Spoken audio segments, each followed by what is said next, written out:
ఆంధ్రప్రదేశ్ తెలంగాణ ఎన్నికల సమరం పీక్ స్టేజ్కు చేరుకుంటోంది. ఎన్నికల ప్రచారానికి మరో 4 రోజులు మాత్రమే సమయం ఉండటంతో ప్రధాన పార్టీల నేతలంతా సుడిగాలి పర్యటనలకు శ్రీకారం చుట్టారు. ప్రధానమంత్రి నరేంద్ర మోదీ సైతం తెలంగాణ, ఏపీలో ప్రచారం హోరెత్తించబోతున్నారు. దానిలో భాగంగా రాత్రి హైదరాబాద్కు చేరుకున్నారు మోదీ. ఉదయం 8 గంటలకు రాజరాజేశ్వర స్వామిని దర్శించుకుని ప్రత్యేక పూజలు నిర్వహిస్తారు. ఈ పర్యటనలో ఉదయం 8:30 మోదీ వేములవాడ శివార్లోని బాలనగర్ దగ్గర ఏర్పాటు చేసిన భారీ బహిరంగ సభలో మోదీ ప్రసంగిస్తారు. రాజన్నను దర్శించుకున్న తొలి ప్రధానిగా మోదీ రికార్డులకెక్కనున్నారు. అనంతరం ఉదయం 10 గంటలకు వరంగల్ ప్రచార సభకు హాజరవుతారు. వరంగల్ సభ తర్వాత ప్రధాని మోదీ బేగంపేట ఎయిర్పోర్టుకు చేరుకుని అక్కడి నుంచి ఏపీకి వెళ్తారు. మధ్యాహ్నం 3:45 అన్నమయ్య జిల్లా కలికిరిలో నిర్వహించే ఎన్నికల బహిరంగ సభలో పాల్గొని ప్రసంగించనున్నారు. రాత్రి 7 గంటలకు విజయవాడ ఇందిరాగాంధీ స్టేడియానికి వస్తారు. అక్కడి నుంచి బెంజ్ సర్కిల్ వరకు రోడ్ షో నిర్వహిస్తారు.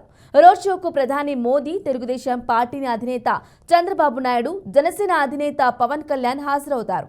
ఎన్నికల వేళ ఏపీ, తెలంగాణ మోదీ పర్యటనకు సంబంధించి మరింత సమాచారం మా ప్రతినిధి కరీంనగర్ నుంచి ప్రేమ్ కుమార్ అందిస్తారు. ప్రేమ్ కుమార్, చెప్పండి. రాజన్న సిరిసిల్ల జిల్లా వేములవాడ దక్షిణ కాశీగా పేరున్న వేములవాడలో ఇవాళ మొదటిసారి ప్రథమంగా ఇవాళ ప్రధాని వేములవాడ రాజన్న సిరిసిల్ల మన రాజేశ్వర స్వామిని దర్శించుకొని ఉన్నారు. దాదాపు ఇది మొట్టమొదటి ప్రధాని వేములవాడ రాజన్న దర్శించుకోవడం.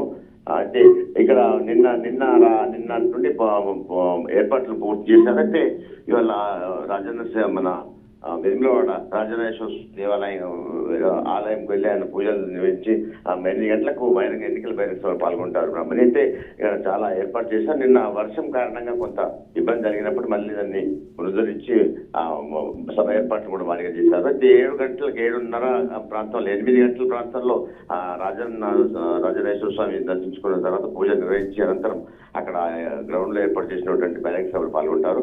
అక్కడ కరీంనగర్ పార్లమెంట్ సభ్యుడు, బీజేపీ సభ్యుడు బండి సంజయ్ మద్దతుగా అక్కడ విజయం సాధించేందుకు అక్కడ బహిరంగ సభ జరపనున్నారు. అయితే ప్రథమంగా మొట్టమొదటిసారి ప్రధాని వేములవాడ రాజన్న స్వామి దర్శించుకోవడం ఇది ప్రథమం. అయితే ఇక్కడ చాలా బందోబస్తు కూడా ఏర్పాటు చేశారు భారీ ఎత్తున. వర్షం కారణంగా నిన్న కొంచెం టెంట్ లో ప్రాబ్లం అయినప్పుడు కూడా సమస్య దాన్ని మళ్ళీ పునరుద్ధరించి సభ ఏర్పాట్లు కూడా భారీగా చేశారు. బ్రాహ్మణి అయితే మరికొద్దిసేపట్లో 7:30-8 గంటల ప్రాంతంలో ఆలయాన్ని సందర్శించి పూజలు నిర్వహించి ప్రధాని మోడీ ప్రజల్ని ఉద్దేశించి ప్రసంగించున్నారు. అయితే అక్కడ ఈ వర్షం కారణంగా కొన్ని చోట్ల ఇబ్బంది కలిగినప్పటికీ కూడా మళ్ళీ పార్టీ నేతలు, కార్యకర్తలు దాన్ని పునరుద్ధరించి భారీ ఏర్పాటు చేశారు. పోలీసులు గట్టి బందోబస్తు చర్యలు చేపట్టారు. బ్రహ్మని అయితే ఈ వేములవాడలో మొట్టమొదటిసారిగా ప్రథమంగా ప్రధాని దర్శించుకోవడం ఇది తొలిసారి. దానికోసం చాలా ఏర్పాట్లు కూడా భారీగా చేశారు. అయితే అనంతరం 8 గంటలకు జరగనున్న బహిరంగ సభలో ప్రధాని ప్రజలు మాట్లాడతారు. అక్కడ బండి సంజయ్ విజయం కోసం తాను అంటే మళ్ళీ తిరిగి అధికారంలోకి రావడం కోసం మూడోసారి కూడా అధికారం తమదే అన్న మోడీ ప్రసంగించనున్నారు. అయితే ఇక్కడతో పాటు మరికొన్ని చోట్ల కూడా ప్రధాని ఎన్నికల జనగర్జన మహాసభలలో పాల్గొని ఇవాళ ఓటర్లను ప్రభావితం చేయనున్నారు. Brahmani. Okay, thank you Prem Kumar.